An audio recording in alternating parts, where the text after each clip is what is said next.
Hello and good morning guys. एक बार फिर से आप सभी लोगों का स्वागत है आपके अपने यूट्यूब चैनल स्टडी फन में। आज है 3 जून 2021 और आज हम करने वाले हैं टॉप 15 करंट अफेयर के टॉपिक के बारे में डिस्कस। हर एक टॉपिक के बारे में हम डिटेल में जानेंगे, तो वीडियो के अंत तक जरूर बनी रहिए। तो चलिए स्टार्ट करते हैं। देखते हैं आज का हमारा फर्स्ट टॉपिक।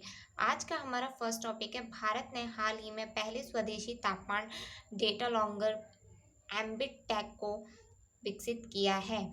जो भारत सरकार का पहला स्वदेशी तापमान लॉन्गर डेटा लॉन्गर है, उसको है वो विकसित कर लिया है। इसका नाम क्या है? एम्बीटैग। अब इसे भारत ने विकसित किया, तो ये कहाँ पर विकसित किया गया है? तो आईआईटी रोपड़ पंजाब में भारतीय प्रौद्योगिकी संस्थान ने इसे है विकसित किया है। आईआईटी रोपड़ है।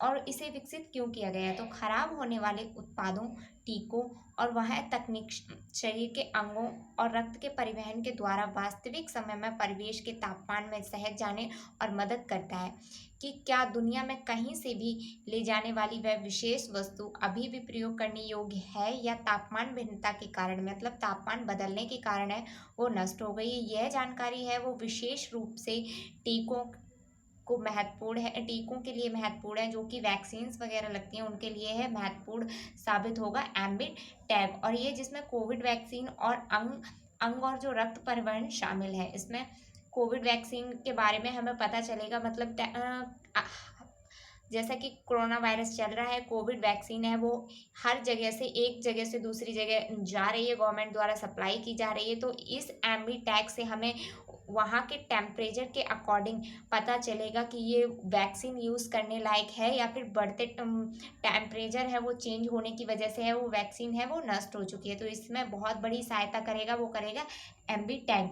ये एक यूएसबी डिवाइस की तरह वो काम करता है और इसमें लगातार अपने आसपास के तापमान को -40 से कितने -40 से +80 डिग्री तक किसी भी समय क्षेत्र में पूरे 90 दिनों के लिए एक बार चार्ज करने पर रिकॉर्ड किया जा सकता है।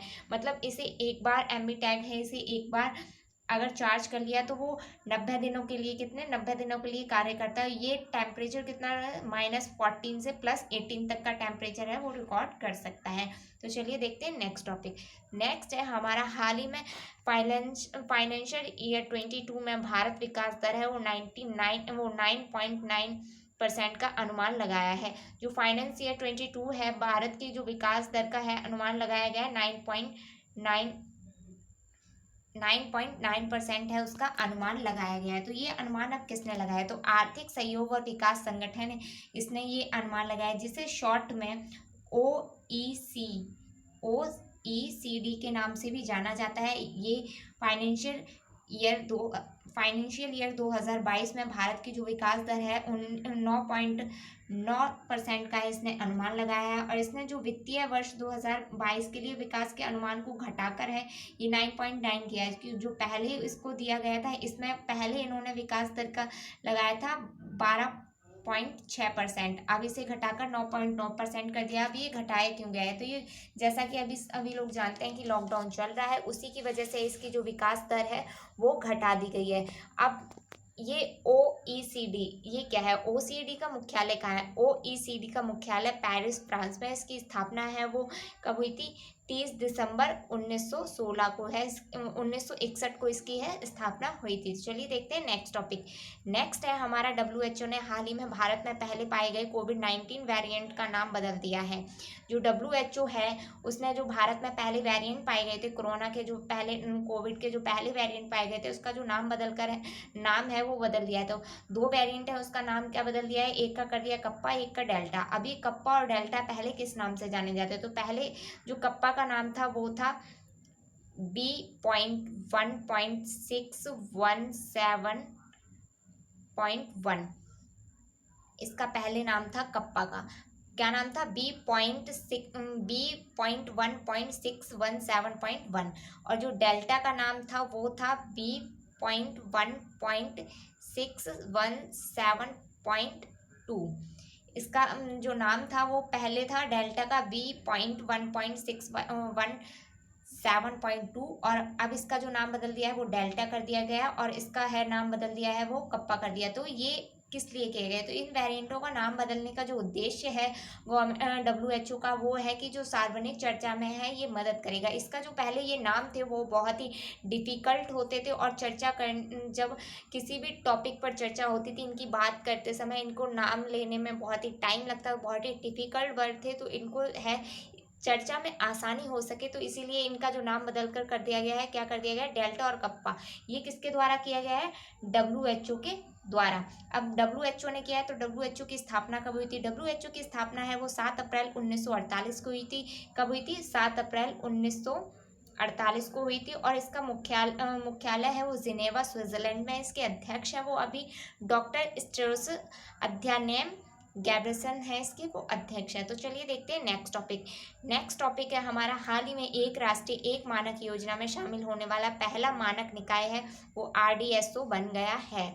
मतलब जो एक राष्ट्रीय एक मानक योजना है उसमें शामिल होने वाला जो पहला मानक निकाय वो बन गया है, वो कौन बना है, RDSO है। ये पहला निकाय है वो बन गया है। तो अनुसंधान, डिजाइन और मानक संगठन, इसकी जो RDSO की फुल फॉर्म है वो क्या है, अनुसंधान, डिजाइन और मानक संगठन इसकी फुल फॉर्म है। और इस RDSO भारतीय रेलवे क्षेत्र के लिए मानक निर्धारित करता है, और केंद्र सरकार की वन नेशन वन स्टैंडर्ड, मतलब एक मानक और एक राष्ट्रीय और एक मानक की योजना है कुंभ में शामिल होने वाला है, वो पहला मानक निकाय है वो बन गया। और RDSO रेल मंत्रालय की एकमात्र R&D विंग को अब तीन साल की अवधि के लिए भारतीय मानक ब्यूरो द्वारा मानक विकासशील संगठन के रूप में मान्यता दे दी गई है। मतलब जो इसे है वो 3 साल के लिए भारत रेलवे द्वारा इसे 3 साल के लिए निकाय मानकशील विकास संगठन की है वो मान्यता दे दी गई है। अब RDSO, तो RDSO की स्थापना, इसका मुख्यालय कहाँ है, तो इसका मुख्यालय लखनऊ में इसकी स्थापना है वो हुई थी 1921 में। कब हुई थी, 1921 में। तो चलिए देखते हैं नेक्स्ट टॉपिक। नेक्स्ट है हमारा, हाल ही में भारत के संजीत कुमार ने गोल्ड मेडल जीता है। जो भारत के संजीत कुमार है उन्होंने क्या जीता है, गोल्ड मेडल। अब ये गोल्ड मेडल क्यों जीता है, मतलब किस में जीता है, तो एशियन बॉक्सिंग चैंपियनशिप है, उन्होंने इसमें गोल्ड मेडल जीता है। कितने में, 91 kg में। 91 kg में है, इन्होंने गोल्ड मेडल जीता है किसमें, एशियन बॉक्सिंग चैंपियनशिप में। और रंजीत कुमार ने जो ये दुबई में चैंपियनशिप हुई थी उसमें फाइनल में 5 बार के एशियाई चैंपियनशिप थे और 4 पदक विजेता, और कजाकिस्तान के जो रियो ओलंपिक रजत पदक विजेता है वात्सिनी लेविट को 3-2 से, कितने, 3-2 से हराकर है ये अपने स्वर्ण पदक है इन्होंने जीत लिया है। तो चलिए देखते हैं नेक्स्ट टॉपिक। नेक्स्ट है, महाराष्ट्र सरकार ने हाल ही में मराठा समुदाय को 10% आरक्षण देने की घोषणा कर दी है। तो महाराष्ट्र सरकार ने किसको घोषणा कर दी है 10% आरक्षण, तो वो कर दिया मराठा समुदाय को। तो महाराष्ट्र सरकार ने नए आदेशों के अनुसार मराठा अभ्यर्थी सीधे आरक्षण का लाभ है वो उठा सकते हैं सीधे तौर पर। ये महाराष्ट्र सरकार द्वारा है मराठा समुदाय को 10% आरक्षण देने की घोषणा कर दी गई है। तो चलिए देखते हैं नेक्स्ट टॉपिक। नेक्स्ट है हमारा, हाल ही में लेफ्टिनेंट जनरल प्रदीप चंद्र नायर को असम राइफल के महानिदेशक के रूप में नियुक्त किया गया है।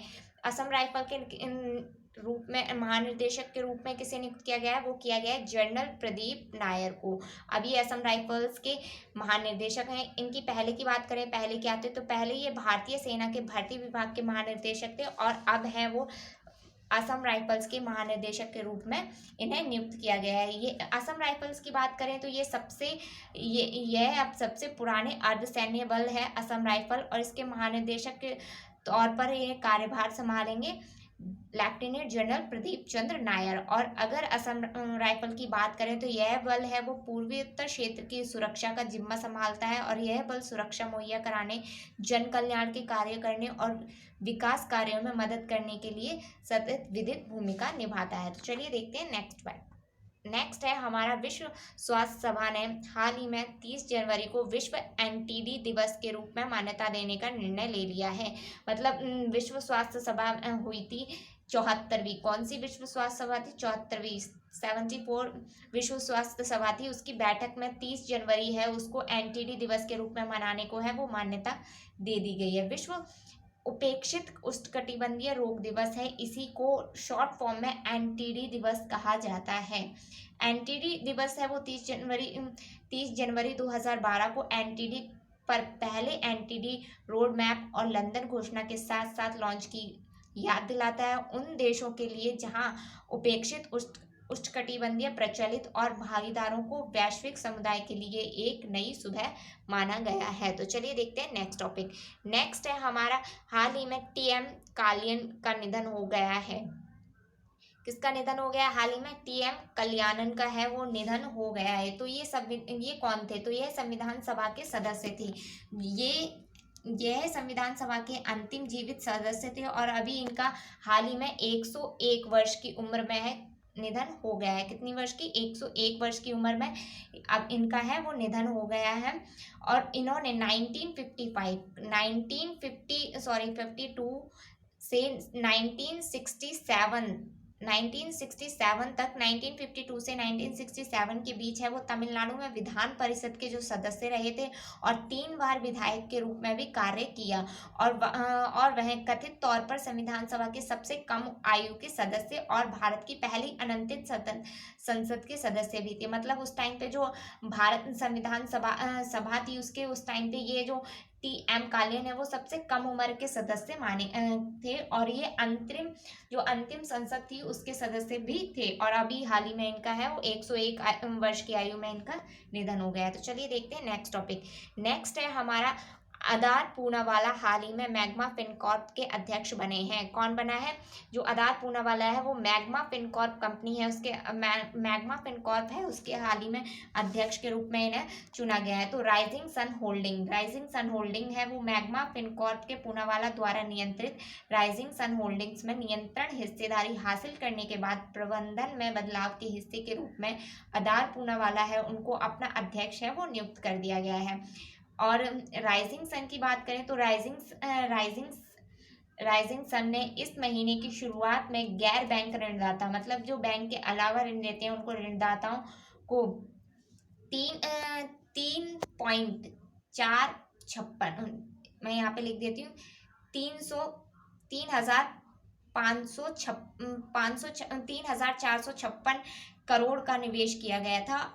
और मैग्मा को जल्द ही पूनावाला ग्रुप कंपनी के रूप में रीब्रांड किया जाएगा। जो मैग्मा है अब जो इसे रीब्रांड करेगा जल्द ही। और ऋणदाताओं ने अभय भुट्टाडा हैं उनको अध्यक्ष के रूप में नियुक्त किया और एमडी और सीईओ जो वहाँ के एमडी बनेंगे उन्हें विजय देशवाल हैं उनको सीईओ के रूप में नियुक्त किया गया है। अगर मैग्मम की बात करें, मैग्मम फिनकॉर्प की, तो यहाँ इसका जो मुख्यालय है वो पश्चिम बंगाल में है। संस्थापक है मयंक पोठार जी और इसके संजय चमरिया, मयंक पोठार और संजय चमरिया इसके जो संस्थापक हैं। और स्थापना है जो मैग्मा फिनकॉर्प की वो हुई थी 1988 में। कब हुई थी? 1988 में। तो चलिए देखते हैं नेक्स्ट टॉपिक। नेक्स्ट है हमारा, हाल ही में आईबीएफ के अध्यक्ष के रूप में न्यायमूर्ति विक्रमजीत सेन को चुना गया है।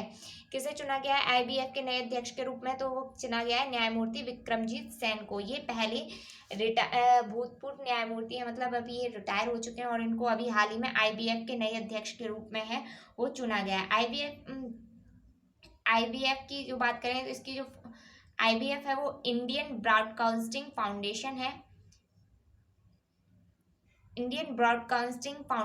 फाउंडेशन ने है इस सुप्रीम कोर्ट को पूर्व जज जो जस्टिस थे, मतलब पहले जो जस्टिस थे न्यायमूर्ति विक्रमजीत सेन को है वो विक्रमजीत सेन को अपने जो नवगठित न्यायिक है उसको रूप में चुना गया है। और ये digital media consent regulation counselling के तहत है, इसके अध्यक्ष के रूप में है से चुना गया है। इसको digital media consent regulatory counselling को शॉर्ट फॉर्म में DMCRC के नाम से भी जाना जाता है। तो चलिए देखते हैं नेक्स्ट टॉपिक। नेक्स्ट है हमारा, हाल ही में नरेंद्र सिंह तोमर ने बागवानी क्लस्टर विकास कार्यक्रम का शुभारंभ किया है। नरेंद्र सिंह तोमर है, इन्होंने हाल ही में कौन से कार्यक्रम का शुभारंभ किया है? तो वो है बागवानी क्लस्टर। नरेंद्र सिंह तोमर कौन है? नरेंद्र सिंह तोमर की अगर बात करें तो ये हमारे केंद्रीय कृषि और किसान कल्याण मंत्री हैं और इन्हीं ने हाल ही में बागवानी क्लस्टर विकास कार्यक्रम का है वो शुभारंभ किया है। अभी आरंभ किसके तहत किया है? तो यह कार्यक्रम को भौगोलिक विशेषता का लाभ उठाने और बागवानी समूह के एकीकृत और बाजार के नेतृत्व वाले विकास को बढ़ावा देने के लिए है वो डिजाइन किया गया है। इसे कृषि और किसान कल्याण मंत्रालय है ने जो 53 बागवानी मतलब 53 बागवानी समूह में से 12 की पहचान कार्यक्रम के लिए पायलट है वो लॉन्च किया है और इसे अभी नरेंद्र सिंह तोमर ने शुभारंभ किया है बागवानी क्लस्टर का। तो चलिए देखते हैं नेक्स्ट टॉपिक। नेक्स्ट है हमारा, हाल ही में काइल जैमिसन को kiwi cricketer of the year award से सम्मानित किया गया है। किसे किया गया है? काइल जैमिसन को कौन से अवार्ड से? Kiwi cricketer of the year award से है वो सम्मानित किया गया है। अगर बात करें न्यूजीलैंड के ये क्रिकेटर है काइल जैमिसन और ये न्यूजीलैंड के ऑलराउंडर हैं और इन्हें हाल ही में क्रिकेट ऑफ द ईयर के अवार्ड से सम्मानित किया गया है। 2021 में इन्हें प्लेयर्स कैप भी दिया गया था। फाइनल में जैमसन ने फरवरी 2020 में, फाइनल्स की बात करें तो फाइनल में फरवरी 2020 में भारत के खिलाफ इन्होंने नेशनल क्रिकेट में है वो अपना डेब्यू दिया था। तो चलिए देखते हैं नेक्स्ट टॉपिक। नेक्स्ट है हमारा, हाल ही में चीन ने बर्ड फ्लू H10N3 का पहला मामला सामने आया है। जो चीन है, जैसा कि आप सभी लोग जानते हैं, कोरोना वायरस के बाद अब हाल ही में है चीन में बर्ड फ्लू H10N3 है उसका पहला मामला है वो सामने आया है। जियांगसू जो चीन का जियांगसू प्रांत शहर है उसमें इसका पहला मामला है वो सामने आया है और ये स्ट्रेन बताया जा रहा है ये ज़्यादा संक्रमित नहीं है और पहले से बहुत ही सख्त नहीं है, मतलब ज़्यादा तेज़ी से नहीं फैलता है। तो चलिए देखते हैं नेक्स्ट टॉपिक। नेक्स्ट है हमारा, हाल ही में महाराज प्रयागमल जी तृतीय का निधन हो गया है। जो महाराज प्रयागमाल जी तृतीय थे उनका हाल ही में निधन हो गया। तो ये कौन थे? ये कच्छ के महाराज थे, उनका हाल ही में निधन हो गया है। जडेजा राजवंश की बात करें तो भूतपूर्व कच्छ राज्यों में जडेजा राजवंश से ये शासक थे और जो कच्छ में महाराज प्रयागमल जी का जो कोविड-19 की वजह से, किसका? कोविड की वजह से है, कोरोना की वजह से है इनका जो कोरोना की वजह से जो इनके सामने कोरोना के टाइम पे बहुत ही समस्याएं आई, इनकी तबीयत खराब थी और इसी की वजह से इनका है वो निधन हो गया है। ये कहाँ के महाराजा थे? कच्छ के महाराजा थे। तो अगर वीडियो अच्छी लगी हो तो वीडियो को लाइक कीजिए, चैनल को सब्सक्राइब कीजिए, चैनल में नए हैं तो चैनल को सब्सक्राइब करना ना भूलिए। डेली सुबह यहाँ करंट अफेयर की वीडियो मिल जाती है। Thanks for watching, have a nice